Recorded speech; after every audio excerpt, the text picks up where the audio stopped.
My name is Kirsten Moorfield. I am the co-founder of Cloverleaf and the chief strategy officer here. I have spent almost the past 10 years overseeing our product as we have been building AI coaching in the marketplace. I am so excited to have Eli and Sarika and Christina join today because we've had this influx of folks all across HR and especially in talent coming into us saying, hey, I have to find ways to use AI.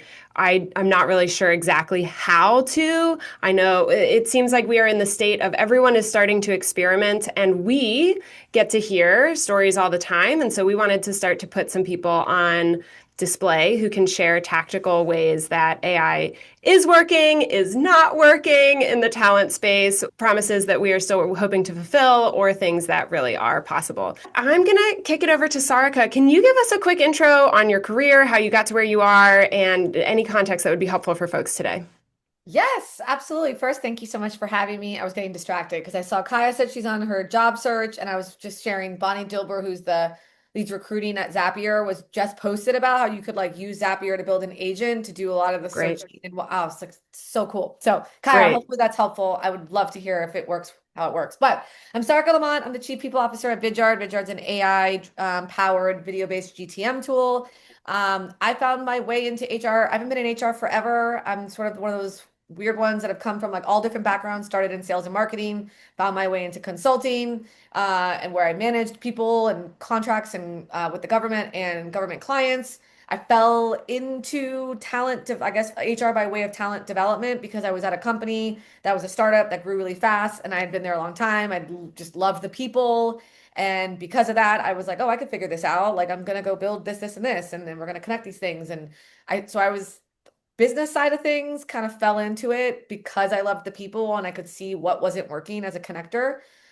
So I guess I'm probably more of a business first, if you will, people leader. And it's been pretty exciting and it's a great intersection, I think, that we need to see more of with HR and the business. So very quick background about me. Yeah. I love that you kept it succinct. I told you to do that, but I'm going to color it in just a little more. And something I think would be Okay. helpful is that I when you first told me your story, I love how much it came from just a care for developing your people, and you started doing things that were talent type things without really even thinking I'm moving my career towards HR. You were just thinking I'm developing my people because we're growing. We need to hire. We need to develop. So I think that is just such a cool part of your story.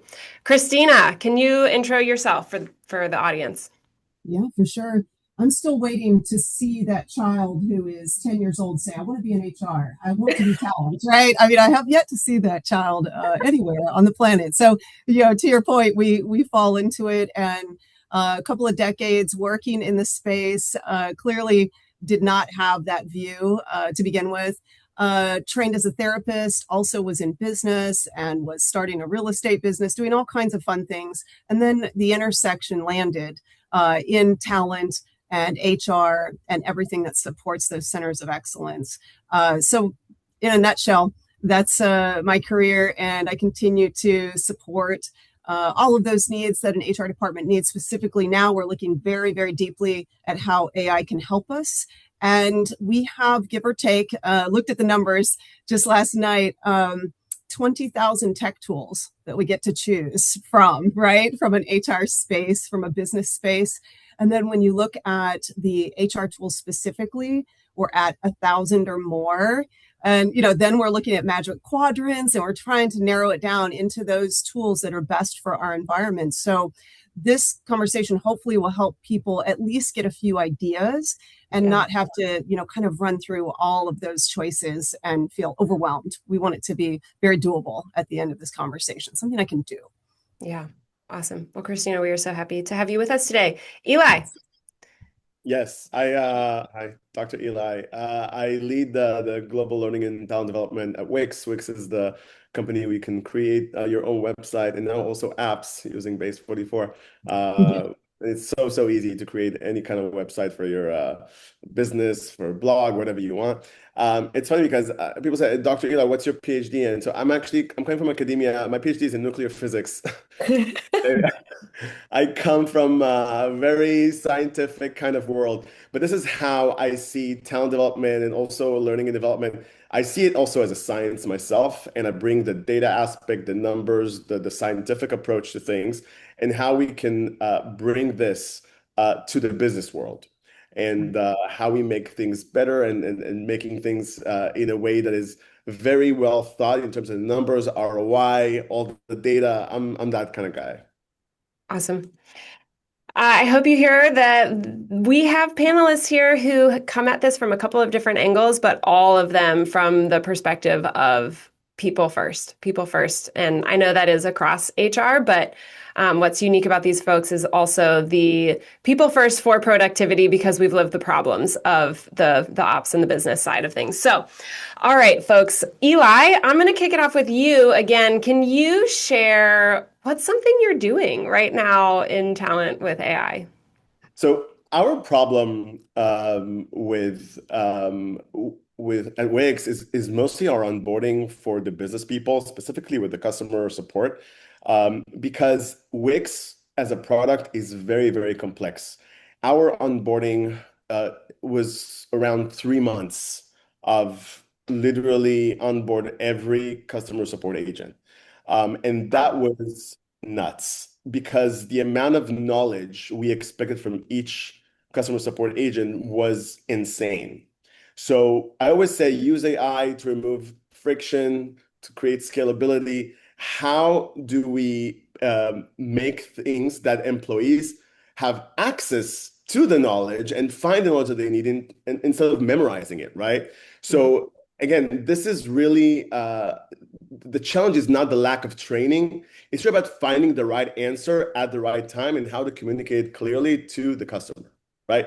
So instead of just like investing in more training and now there's a new product, whatever it is, we're thinking about how we create better performance in the flow of work when they actually do the work, right? So we implemented AI-supported knowledge discovery agent that helps employees find the most relevant internal resources in seconds, get simplified explanations of complex procedures, and also suggested responses that can adapt to the customer context, right? So instead of me now doing a very, very long training of them memorizing the product and how to troubleshoot certain things, we create this amazing hub where they can find the answer in a matter of seconds, and also suggest how they communicate it to the customer.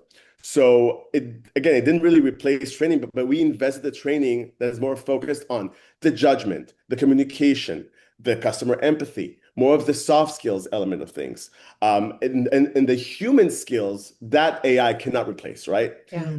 We can replace how we can make things quicker, more scalable, that will help us in the workflow at the moment that you actually need it. So the win wasn't really the technology itself, is that it just allowed us to redesign learning around real performance instead of theoretical knowledge. So, Eli, I just want to make sure I understand that. So you're saying that you had to do 3 months of onboarding for technical knowledge, just if somebody asks this question, here's the way they can get around this problem, right? And now you've replaced that with, we just kept the training on, customer service skills, human skills, and now the technical knowledge is just easily, they can find it within seconds exactly what they need with the help of AI. Exactly. And also with the context to the specific customer, because Wix has a lot of products. There's Wix blogs, Wix bookings. It answers a lot of different types of websites that people need. So the e-commerce, whatever it is. But you cannot just memorize all the different products of Wix. You just cannot. Yeah. And Yeah. you learn something in month 1 doing onboarding, and month 3 you already forgot about it, right? And So it probably changed anyway because Wix is developing so all fast. the time, yeah. So as long as we make sure our all resources are up to date, and our hub where they can really get all the answers very, very quickly, and again suggested prompt answers of how to communicate that also to the customer, that was huge for us to reduce. First of all, the training itself, now the training is only a month. From 3 months to a month. You know how much money that costs? That's ROI right there. 2 months of training cut off. But yeah, we still had to teach them also about AI literacy, how to do a better, how to be more searchable, how they can search better, how to create the right search prompts for them to get the answers very, very quickly. So we just train them in the different ways and the things that they actually need to do their day-to-day to be in the best way possible in terms of, again, improving the workflows of the day-to-day and not necessarily just memorizing knowledge. Yeah, I can attest to how powerful that has worked for Eli and for Wix, because I built my own website last summer on Wix Vibe, and here I'll share it. And I was amazed. Look at this, y'all. Let me see. Can I enter? Okay. I have zero coding skill. Like I know I own a tech company, but I don't understand a single line of code. I have a team that does that stuff. And I have tried to build websites in the past and it would cost so much money, take so long. I built it like animates in. It was so amazing, but it did break a few times and there were certain things that I wanted it to do that it wouldn't. And so I had to chat with their customer support a few times and they blew my mind. They were so fast to respond, so incredibly helpful. If I would say, no, that thing didn't work, they would dig in and they would figure it out. So when I met Eli last September, I just fangirled him because I know the power of what he built and how it changed my workflow. It changed my life. And also it was just so delightful. It was incredibly delightful to interact with, and what a testament, because when something is broken and a customer is frustrated, for them to leave that delighted is so powerful. So Eli, I know that it has worked really well. Can you share, before we move on to Sarika's example, can you share just a little more tactically, what tools are you using for this, for somebody who's going to try to implement this kind of a thing inside their organization?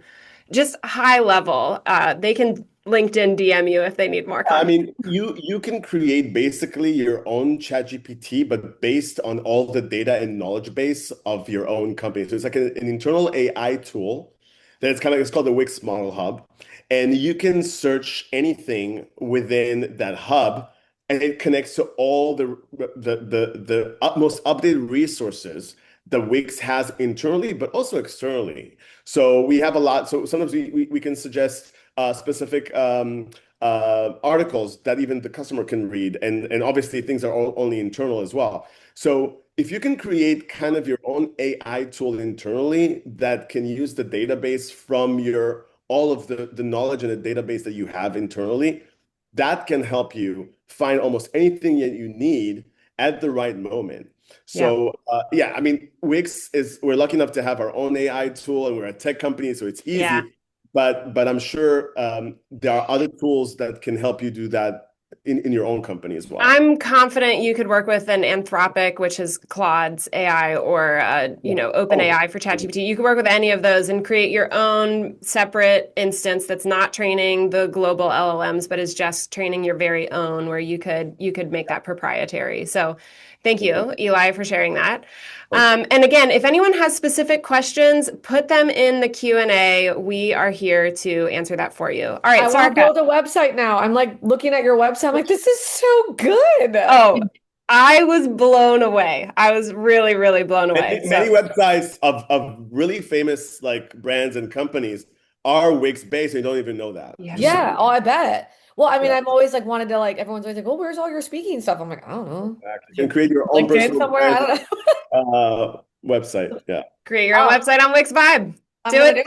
I'm definitely do it tonight. Yeah. All right, Sarika, share with us, what are you working on implementing right now?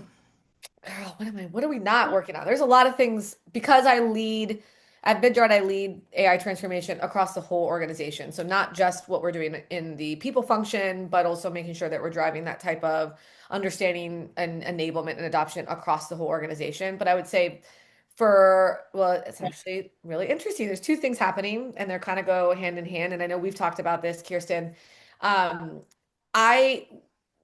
We're doing a lot of work on my team to redesign how we do performance.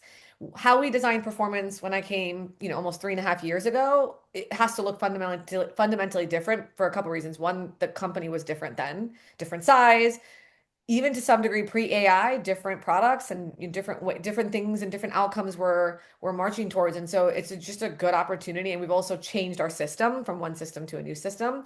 and the new system that we're working with.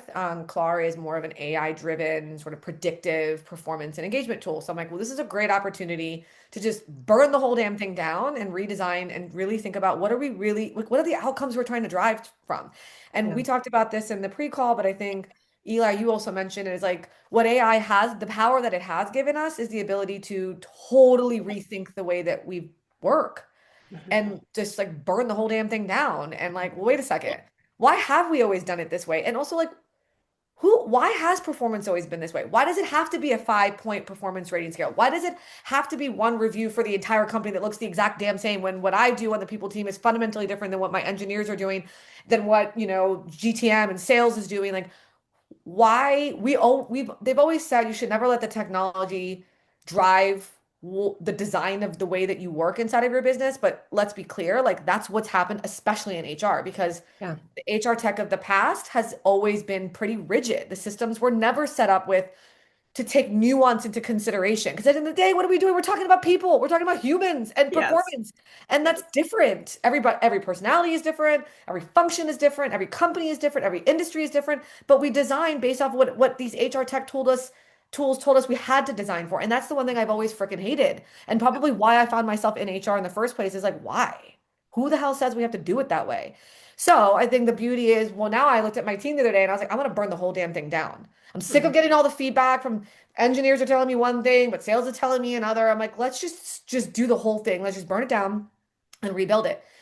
But part of this also came back to, if we're trying to build this like ecosystem, like we want to be a culture of growth and development and feedback. But then like I've enabled and trained our managers till I'm blue in the face, and our employees, not just our managers and our ICs, on like, hey, ICs, you own your career. Your managers and people, we're here as like an enabling component of that. But like at the end of the day, it's your career, own it. But a lot of times they don't understand what that means. And so then you go and you train them, and then the training just sits there, and then you're over here. And it's like, we need to intersect this system of performance and whatever, but the actual work with like the moments and where we're at, where we need the feedback, right? And it has to be like feedback doesn't sit in a vacuum over here in this training. It's like, okay, we talked a lot about meeting people where they are in the flow of their work, but what I was trying to do with 2 different AI tools that we had was like, okay, cool. So like we have performance here, and we have like this tool that is like our powers like, one of 2 of our AI employees. But what if we made that tool be able to surface like tier 0, tier 1, like I'm a people ops specialist and I want to get promoted. Tell me how to do this. I don't know where to start. Right. So it's almost like we're trying to build a growth coach with the content that we have that's disparate in disparate places, but also, oh, could that connect back with Clar, which is our performance tool, and read all this information and then tell me, oh, well, based off of Sarka's IDP and her last performance review, and then the one-on-one, here's what she really needs to work on. So like, okay, Sarka, here's what you need to go do. Here's what we think your plan should be, right? But it's trying to, which is what it should do. We're trying to orchestrate different tools and disparate and different pieces of data that live in different tools into this one place that we can engage with dynamically, because that's what everybody wants, is something more dynamic. They don't want anything static anymore. Yeah. So we've been sort of playing around with that idea while also thinking about totally redesigning performance. And Clar allows us to do it in a way that lets us get specific by function as well. Yeah. So I'm trying to do a lot of that, but then it was funny because not that this is what this is about, but it's just I was really interested in like, well, what is Cloverleaf doing? So I met with your team, and then I was just sitting there like, oh, and the reason why this is important, it's not about, truly guys, it's not about plugging Cloverleaf. It's more this then brings up the question, the buy versus build. Yeah. When do you build based off of what you have, right? Because what we don't want to do is the SaaS of yesterday, and it's like buy a bunch of different tools that does a bunch of different things, and then all these tools are disparate, and then SaaS in that time wasn't really about how do you connect all the tools in the way you orchestrate everything, right? As this sort of central way that you interact. But AI is driving more of that concept of orchestration. But the question still remains is, do I always need to be thinking about building that? Because I don't actually think the build always works. Yeah. Because sometimes the buying makes more sense because that particular platform has maybe figured out something that's a bit more, that connects more of the dots that I can't connect. Right. And it's faster and it's going to get us there faster. But where it does work is then I can take multiple tools, and maybe that's where my performance tool, my engagement tool mixed with an AI growth coach tool, then mixed with like all the content and the data that we have that makes it curate individualized to my own organization. Then there's that layer of orchestration in the middle, but maybe I need multiple tools to be able to do those specific things really well. And so that's a lot of what I'm learning, because we are a little bit further down the path of transformation internally. And that's kind of where I've gotten to, is like, well, hold on a second. How can I bring these tools together in a way that not just meets people, like where people are working, which is not just about being in Slack. We talked about this also, and we're doing this in our own product at Vidyard within our integrated partners, is these signals, right? Yeah. Like these signals of intent, like, okay, I'm about to have a meeting with my director of people, and we know that this is the feedback I've been giving him because of his performance. So if I'm about to walk into a one-on-one and all of a sudden I get the Slack message, it's like, hey, based off of the last one-on-one, based off of his IDP, and based off of the last feedback you gave him, make sure when you're talking to so-and-so that you're thinking about X, Y, and Z. Based off of his personality assessment, he really likes to receive information this way. That's not the way you like to communicate. So make sure you meet in the middle and make sure you touch on these 3 things. What? So now you're telling me exactly the things I need to be doing from a feedback and like whatever, and teaching me in the moment, because you've told me this before. I know these things about myself. I just don't always think about it in the moment when I'm about to go deliver that. Yep. Chef's kiss. That is like what we're trying to figure out, and what I'm insanely excited about with the tools that are out there. Yeah. What Sarka was just talking about is about how Cloverleaf works. And, to be clear, Sarka is not a customer. No, not yet. But based on our initial conversations, we started to say, hey, maybe we should explore this, right?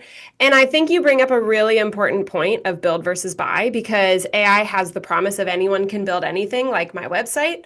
But there's also deep complexity to especially certain things within HR, right? And I don't even need to get into why that is. You know why that is. And so I just want to say real quick, I live in this space where I'm talking to a lot of folks in HR, and I'm also talking to a lot of vendors, and I'm also watching a lot of vendors, right? And I think the most important thing for you all to do as you are exploring this is run pilots.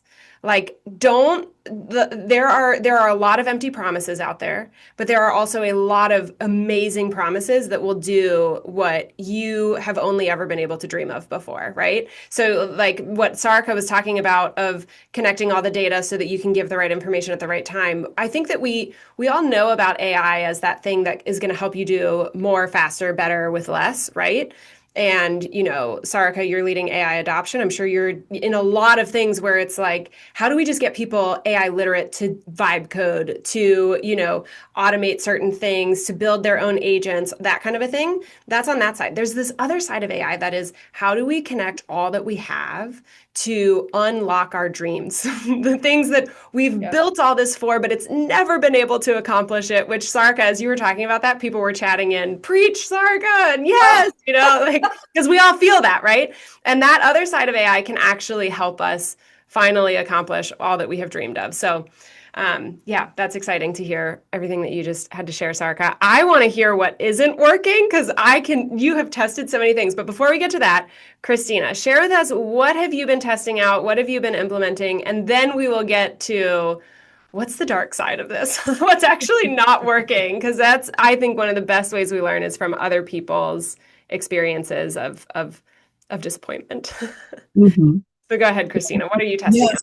Well, thank you. Well, I'm coming out of high tech and specialty insurance, fintech, insurtech. So just wanting to make sure that, this team knows there's always a certain amount of risk that is first to discuss. Zooming out a little bit, the first step, if folks are kind of wondering, where do I start? First, hopefully you have a good relationship with your CIO, your CTO, someone on the tech side, right? Yes.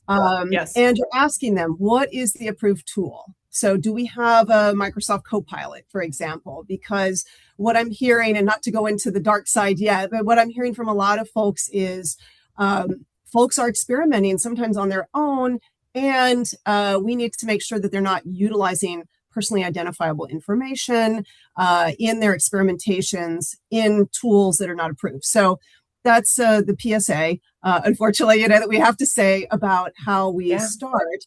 Also, starting with a committee that includes your CTO, CIO, your chief information tech officer, your chief security officer, your risk person, right? The head of HR.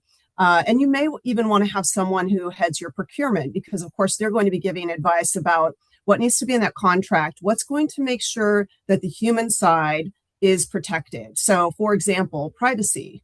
How is that protected? How do we handle that? Where is the line when it comes to human judgment versus AI having judgment? So these are things that the first step, in my opinion, would be to connect with that team. We're doing that, right, in various companies. I just came out of a connection point with a lot of CHROs last week in New York. And then put together, or you can ask AI to put together, and then that team can beat up a policy. So what is the policy for people related to AI? And so that's where you're going to have definitions around what tool is going to be used, where is the judgment that humans have to apply, versus where is it okay that, and Sarika, we were talking about, right, JDs. Well, we can certainly get a JD easily from AI. However, a human needs to review that. A human needs to make sure that it's relevant to posting, which of course has to cover the globe or 50 different states with their 50 different requirements, et cetera, right? Do you have to post comp? Not. Do you do it everywhere? Do you do it all over the globe? How do you post it, et cetera? You can certainly ask AI over and over and over all of these questions, all of these prompts, but a human has to intervene at some point and say, yes, it's ready to post. I take accountability. So we can certainly, share a sample. If anyone wants it at the end, right? Because I know we want to get down to some tools. We can share a sample of that so that we can get started with kind of that fun stuff. But that might be kind of the first place to start. That a lot of people are saying, wait, we've got an AI policy, but do you have a policy that addresses people? And that's the question. Yeah. Christina, I don't know if you can see the Q&A, but you actually jumped in and started answering a question already. So I'm gonna read the full question that came in from Aaron. It says, how do you balance security in all of this? This is the biggest challenge for me as an HR leader. Our security team is nervous of me putting personally identifiable data in AI tools like Claude and OpenAI. So it's really limiting their ability. Tactical tips, y'all. How do we actually, yes, we know we need to partner with them, but what are things that we can say to them, information we can ask our vendors for, or, what are some tactical things that we can do to gain the trust that this will be safe? Well, I think this is the thing that everybody's scared of is the security aspect. If I'm putting all my data somewhere in an AI tool, where is it going? Is it going to be exposed? Whatever it is. And I think these are valid questions. And I think when you partner with any vendor who offers like AI solutions or whatever, I think you need to vet them. I mean, this is I think companies today are better with their security, and I think it is very important to question how secure those vendors are. But from my experience, a lot of vendors today do a great work. Yes, the vetting process that Wix is doing to work with these kind of companies is gruesome. I can tell you it can take a long amount of time. Yeah. But we do approve certain vendors that use AI, and it just takes longer. But I think a lot of companies now understand that they have to provide those questions of security and those firewalls that they need to have in terms of making sure that the data and the content of their clients is secured. Eli or Sarika or Christina, are there specific things that IT or security has asked you for that it would be helpful for someone to be proactive on and providing? I'm trying to think because we are constantly iterating on this. In fact, when the cloud or the Anthropic announcement came out yesterday regarding their safety and like guardrails and whatnot, I last night sent it to my head of IT and I was like, shit, let's chat because we're about to transition from ChatGPT to Claude because we've done a little pilot group that it's better outputs. And I'm like, wait a second, let's just make sure we're asking the right questions. I think part of it is one thing that my head of IT does really well, and he's gotten better at this too, is there's always going to be risk associated with any technology that we're using, any tools that we're using. Obviously, AI brings a whole heightened different level of risk and risks that we don't even know yet, that we probably haven't even discovered because it's changing so fast. But we try to make sure that we're constantly thinking about the appropriate level of risk and tiers of risk So like when we are thinking about different tools and part of our risk questionnaire when someone is putting in a request for any new tool, but especially an AI tool, there's like a set of questions that they always ask in terms of like, what's this going to be used for? What type of data access does it need? Why does it need this data access? You know, who would have access to the tools? Like all of these sort of like feels like pretty generic questions, but they're pretty important questions because it helps us to determine how much access we want the tools to have or not have. And also there is a level of, we've said you're not to use any tools that are like, if for like generative AI tools as an example, like if we don't have a license for it, you're not allowed to use it. Yeah. And if you are using it in your personal time on your home computer, you're never allowed to put any, proprietary or any Yeah. type of company data in it. But here's what you can do. Here's what you can't do in those tools, in tools that we do pay for. Here's what you can, it's almost like the do's and don'ts. And we do it almost for every single tool. So it gets like super explicit. And it's not a question of like, we have this generic policy across all tools. That's helpful. And it's a starting point. We started to get a lot more specific to each tool and what stakeholders have access to what, who has admin rights, and what does it mean to have admin rights. And the reason why that's even more important from the vantage point of an HR person, particularly with HR tools, and we saw this a lot when we moved to a new performance and engagement tool, which by the way, didn't change our access. It was the same as any other HR tool, but because there's AI incorporated in it, and AI bot listening, giving you summaries, etc., employees are a lot more sensitive about, well, what is this data being used for? Who has access to it? How are you using it? And these were never questions that we were necessarily asked when we had our HRIS pre-AI or our performance tool pre-AI. So it's very interesting what employees are asking for more clarity on as well. So it's just, I think the thing to take away is start with a more, not a generic, but like an all-encompassing policy of the do's and don'ts. And these are the tiers of security. But then I get comfortable with the idea of kind of going tool by tool as well, because people need right now that type of clarity so that because nobody wants to make a mistake here. No. Right? No one's trying to like get data out there and then be the person. So I think being much more clear and a bit more granular with that has been super helpful for us. Yeah, and two things that I will add to that too. I think that clear policy is super helpful. And I will also say, Aaron, and everyone else in the audience, we are going through these procurement processes all the time. No two are exactly the same. And, we just finished with Procter & Gamble. We were their first AI tool to go through their process. And they were figuring it out. And what they figured out is probably not repeatable because things like what Sarika just said with Claude last night, things change so fast right now. So I think, Christina's point on the relationship, the partnership is really critical because you're going to have to wade through some mud together. So yeah, I think optimistic persistence, everybody, because the goals, what it offers is so good, but everyone is really trying hard to figure it out. Christina, tell us what you just shared with us.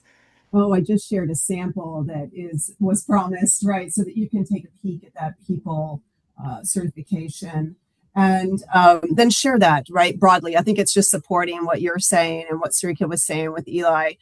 Let's just make sure that it's clear and then get granular, but utilize it. It's just 2 quick pages as a foundation. I also think when you're going through the procurement process, you're right, Kirsten, we're asking for SOC data because we need to know what safeguards. Of course. That's right. ISO data. Yeah. And that's again where someone said the CIO, the IT leader is my bestie. I mean, they should be your bestie. You're right. Yes. And your procurement, if you have that privilege of having a really powerful procurement partner, they will find language that surprises you. You thought you might have an idea of how a contract should read, but those really qualified procurement leaders will definitely lead you to a place of interesting learning for sure. Yeah. Thanks for sharing that, Christina. All right, let's move to the challenges, the dark side, the things that we learned that would be helpful for other people to not have to learn by experience, but can learn from you. So Eli, what's been challenging? What hasn't worked? What was disappointing for you? So again, I think when you think about, oh, let's add this as a nice feature without really thinking about what kind of problem it actually solves, right? So we had this idea of, oh, let's just use AI to create personalized learning paths for our employees. So, I mean, it sounds amazing. It sounds perfect, right? On paper, it's like, Oh yeah, it would just know on the LMS, and again, it's doable. It's not a problem to do it. But then we realized that the personalization of the learning paths for each like employee when they go on the LMS is not valuable if people feel like they don't really need it. I mean, and that's the thing. Many people were struggling. Were not struggling with like what to learn. They were struggling with clarity, with time, priority, the support, coaching, things like that, and not necessarily of what to learn. And again, that's what we saw at Wix. And maybe in other companies, it is a great solution for them or whatever. But we thought it would be cool, or let's have this feature where we should have just invested our energy in somewhere else. So it's like, it was just solving the wrong problem. Yeah. It was optimizing content recommendation when the real barrier was more organizational alignment and Yeah. focus and really about that. So the lesson was just AI works best when it removes friction from the workflows and now when it tries to redesign motivation.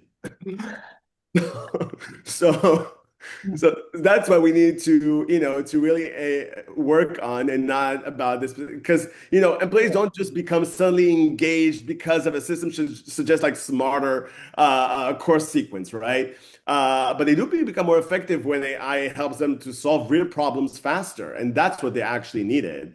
And not necessarily have this really cool feature. So instead of investing in this, we really thought about how to, again, help with knowledge discovery, as we said, coaching preparation, and skill insights for the managers. I mean, these are the things we should have like focused on and not specifically on this feature that, again, on paper, it sounds like a great thing to have, which is maybe like a nice to have or a perk, but we should not invest in this while we have other things we should invest in. Yeah, I think that's great. AI can do so much.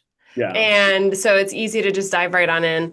I think also, I think a lot about that 70-20-10 model. I'm sure we're all familiar. How do you get to the 70%? Well, it is by knowing what's happening in their 70%. What are they stressed by right now in this moment? And how can we give them information for that? So I think that's really great.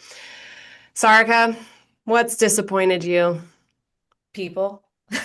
It's more of a joke, but kind of. Look, what I have learned in doing this, I've probably been driving this since last year, like internally. There's definitely we've worked through the resistance of it all, right? People have like come around to like, okay, we know this is here to stay. We've seen where this has been helpful in different use cases, like our launching or hiring our first AI employee and what Yardley's been able to bring to the table for folks and all that. But also people give a lot less grace than you think of for these AI tools, especially when you've invested in like AI native tools who have only been around for a few years.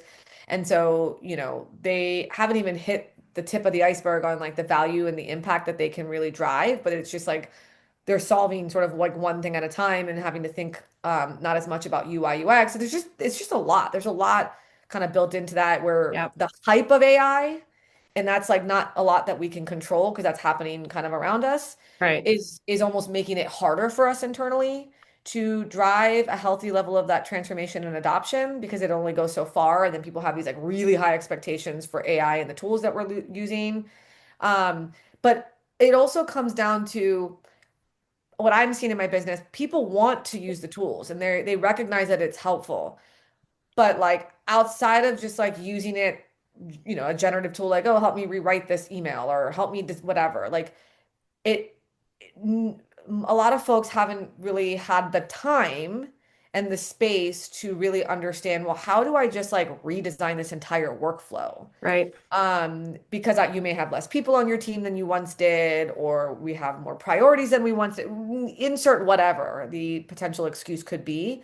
But it's like this very real thing that I'm like trying to work through with leadership is like, I don't think people are saying they don't want to use it. I think they're saying they don't know necessarily how beyond the generative AI stuff, which we've done a lot of enablement on. Enablement is super key in all of this, Yeah. but it only goes so far.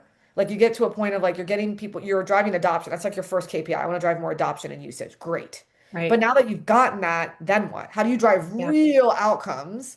That's where we are struggling.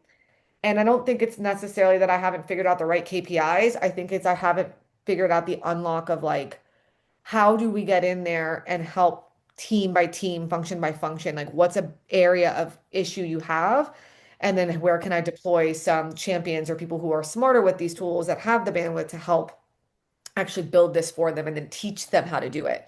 Mhm. Because telling people and even giving them space to go figure it out, they don't know what they don't know. They don't know how to go beyond what they're doing because it's challenging their way of thinking as well. And I think that's when I joke about like what people's been the hardest part.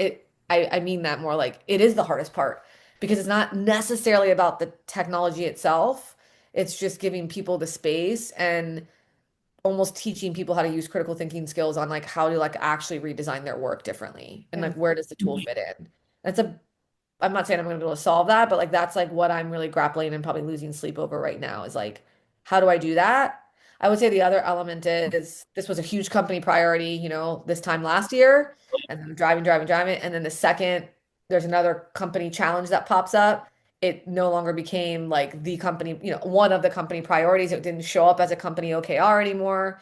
And I'm like, but hold on a second, we still have to be doing this. Like, I'm still going to push on it. And then now we're coming back around, 3, 4, 5 months later where it hasn't been the company priority. It's like, oh, well, we need to be doing this and we need to be driving this as a company priority. And we need to do X, Y, and Z. And people need to be redesigning their workflows and da-da-da. I'm like, okay, stop. Yes. And yes, but you need people to do that. And that's a very real challenge is like, you need people to help actually build those workflows and actually, because not everybody's going to be able to do that on their own.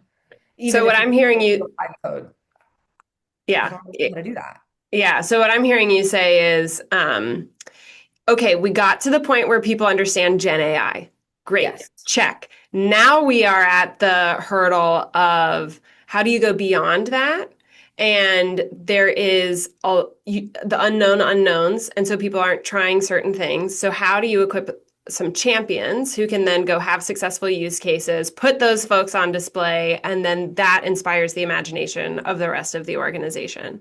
Yeah, because what I'm seeing, like, I'll send this out in a second. There's a great HBR article that just came out last week on like AI doesn't reduce work, it intensifies it. Meaning, what ends up happening is AI and the promise of productivity, yes, but now what's happening is we're multitasking even more. We're code switching and context switching even more. I've Yep. got 6 different tasks that I got going on in Yep. multiple different tools and my brain is fried because I'm like, wait, oh shit, I gotta like slow this down because I can't get right. It's like created a lot of fatigue and things. Because I am so excited. I'm like passionate. I'm like, oh my God, I can do all these things. I'm gonna do everything all at once. Yeah. But then it's like you stop for it, and I think that's what a lot of people are feeling because they've never seen a productivity unlock like this before. Yes. One of our software engineers was joking yesterday that he's working on becoming better at being ADHD because he's so good at focusing and he needs to improve his ADD. Yeah, I mean, but it's true. But it kind of talks about that actually in the article. And it's sort of, and so then it's like you have to slow down to speed up a little bit. But what I've also seen has worked where, because a smaller company, it's harder to get the resources to do this. But when I look at like a company like Zapier and I've been in their like AI Leaders Lab discussions, and something that they're doing is a little bit more of like a hub and spoke model where AI transformation isn't necessarily centralized, it's more decentralized inside of the functions. And now what they've done is they've created these new roles called automation engineers, AI automation engineers, but they live in each of the functions. So like Hmm. in talent acquisition Yep. or the people function, they've got someone that's like an HR automation engineer but she's been in HR, so she understands a lot of the processes. No one has to teach her that. She That's great. understands how it's supposed to work, Yeah. but she also understands the Zapier product and a bunch of these other products really well that she can take a problem and go, okay, let me go figure this out and figure out how it could be redesigned and Yeah. then redesign it using Zaps or, the orchestration component of different tools. But she herself isn't also delivering against other priorities Yes. on the people's OKRs. It's like, Her job is just the AI automation piece of enabling the HR function. it's like taking your champions, but actually making that their full-time job. Yeah. That is Where the that. redesign of our roles come in. However, you also have to be able to afford that. Yes. Yeah. That's amazing. That's awesome. All right, Christina, what are you seeing before we get to my favorite part of this, which is going to be ROI, because it's changed how you actually measure that with AI. Christina, what challenges have you hit? What disappointments? What learnings? Well, I think we thought all of it with generative would solve all of our needs to create anything, right? So if I just tell it to create X, it'll do it, it'll be perfect, and then I can just put it into the world. And I think we've all seen those cases where it's not working. An example would be a timeline. You would think it would know a timeline. I just fought with it over a timeline. Like, could you just put a timeline together? And I had probably 3 or 4 different versions, none of which looked like a timeline. So this is where human interaction is important. And I'll say what's also not working. And I obviously won't call it any names, but we had a new team member. And the team would be talking on a Slack or on Teams that they needed a tool for something. And this person would go out to AI and ask for exactly what we were asking for and just dump the document into Slack or Teams. And I hate to say it, it was not effective, right? Because then it took away from the credibility of that person, where it's something, but it's not at all customized and exactly what the team needs. So it distracted really from the purpose, and it took away from that person's credibility. So I would just say be very careful if you're utilizing that in a quick way to answer a quick solution. Mm-hmm. Amen. Yeah. Amen. All right, ROI. It's not logins anymore, folks. How do we actually measure ROI? And Eli, you have a book coming out about measuring ROI. So I want to kick this off to you. How should we be thinking about proving the impact? What we need to measure is not necessarily activity, because like, oh, how many logins or how many, no, we need to measure impact. And there are a few pillars of impact. I think the first one would probably be the operational efficiency. So I think this is kind of the easiest layer. We measure like time saved to create materials. That's usually, reducing in manual work, faster access to knowledge, for example, shorter onboarding for us. That's easy to just calculate how much time and money, and time is money, that we save. Pretty much reducing hours and costs, and that's easy.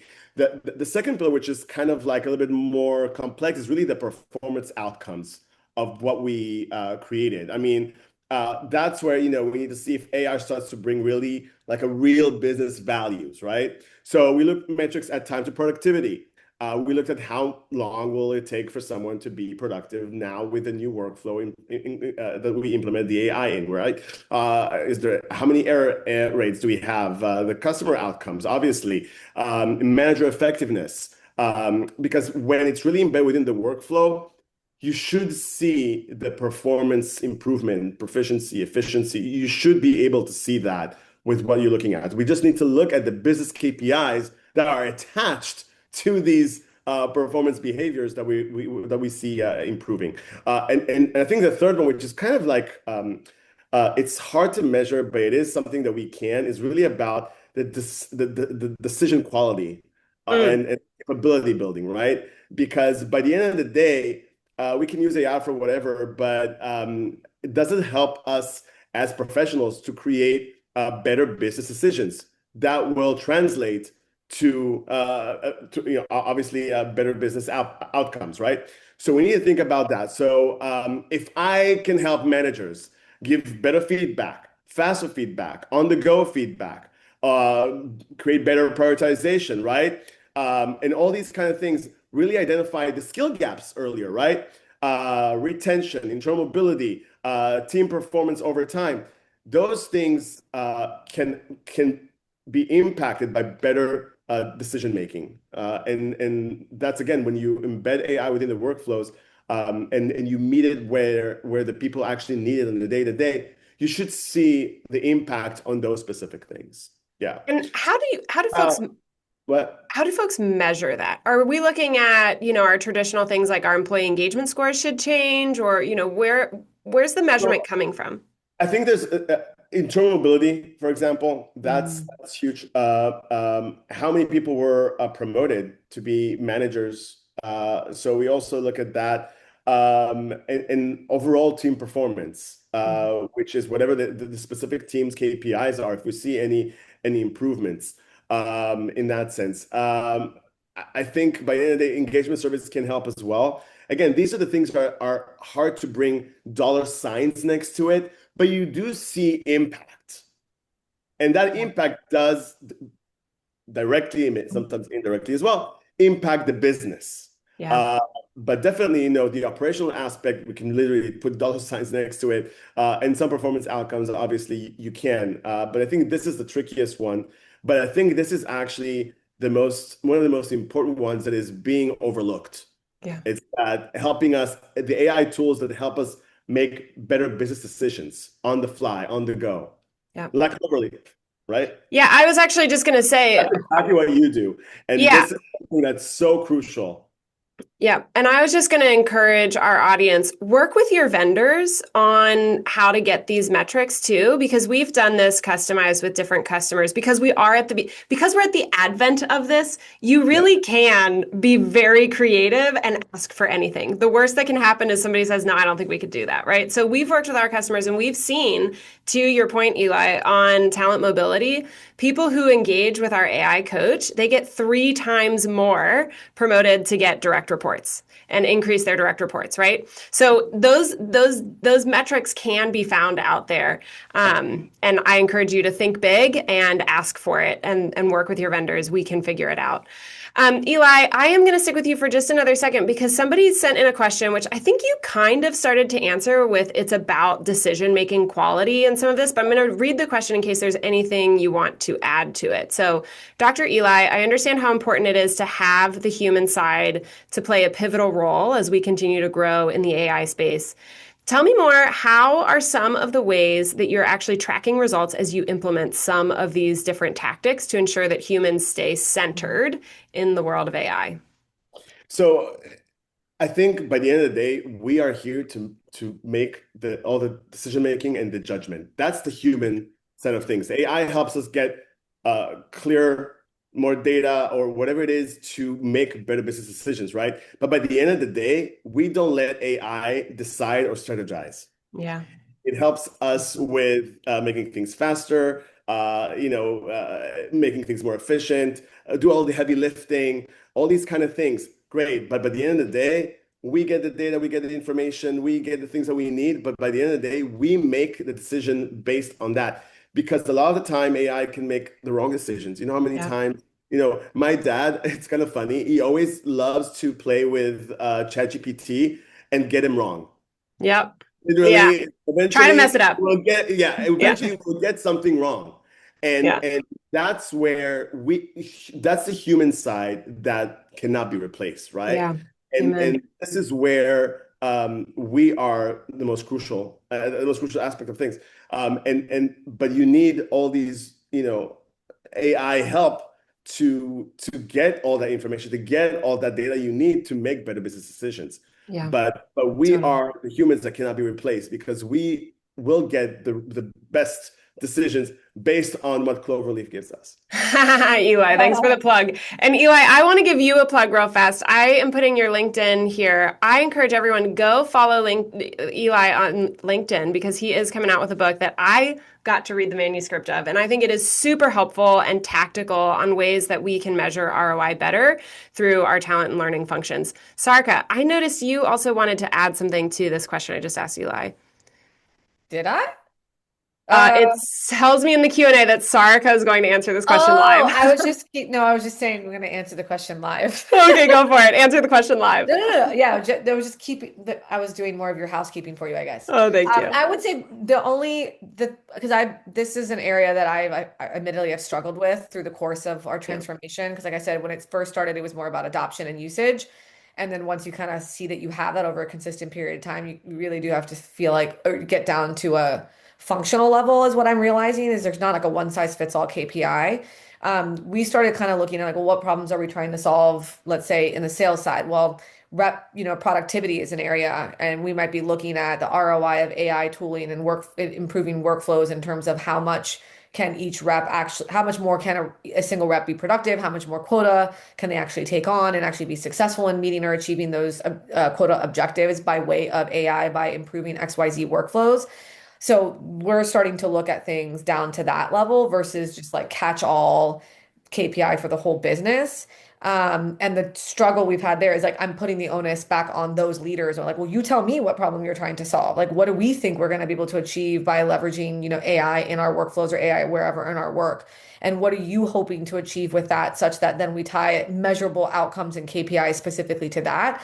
Because what that looks like for sales is going to be different Right. for engineering, right? Because they have like PRs and they have like our engineers have like a whole like developer experience survey where they're tracking a number of different KPIs that measure up to like a sort of a larger focus area in terms of like engineering productivity and engineering output based off of leveraging AI in the code base. So I think that's a big lesson learned for me is like leveraging the actual people who know what they're doing in their particular functional areas. Like I shouldn't have to feel like I need to come through and solve for that for every function. Bring Yeah. them into the conversation, guide them in terms of what we're trying, why the KPIs are important, and leverage them. And that's also a great way for HR to be a real great partner to additional partner to the business where it's much more strategic in nature, where it's like, let's talk about what problem you're trying to solve and let's actually put measurable KPIs in place for that. And then we can kind of start to build that more into like the performance system or the feedback system, et cetera. But that's how you sort of bridge that gap between what we're trying to accomplish on the HR side from a transformation and coaching perspective, mixed with what is the business trying to accomplish in their particular functional areas. Yeah. I mean, lean on your people, right? They know what they Yes. need. Yeah, that's so wise. All right, folks, I am so thankful. Dr. Eli, Sarka, Christina, thank you so much for joining us today. I just want to give people a way to know how they can keep in touch with you and keep learning from you because there were actually more questions that unfortunately we just didn't get to today. So yeah, Sarka, how can people stay in touch with you? How can they stay in touch with me? Well, I think the easiest way is to find me on LinkedIn. I am pretty active. I do check my messages. I try to check them every day. So that's probably the easiest way to get to me. And then we can email, chat, Slack, whatever you want to do from there. Awesome. Christina, how can people keep learning from you? Same. Thank you. LinkedIn. LinkedIn's the way. Yeah. And Eli, anything else in how people can know about your book coming out or keep learning from you? All on LinkedIn will be some posts when it's coming out. Yeah, it's almost ready. I'm so attached to it. It's like, so we'll Let your see. baby go. It's so good. It really is so good. And I will also say, if anyone is interested in learning more about AI coaching, I post videos answering questions that we get all the time. So if you have any questions at all, I've probably already answered it. You can follow me on LinkedIn and keep learning about the fast changing world of AI for talent. Thank you, everyone, for joining us. And extra special thank you to Dr. Eli, Christina, and Sarika. Thanks so much for your time and your wisdom.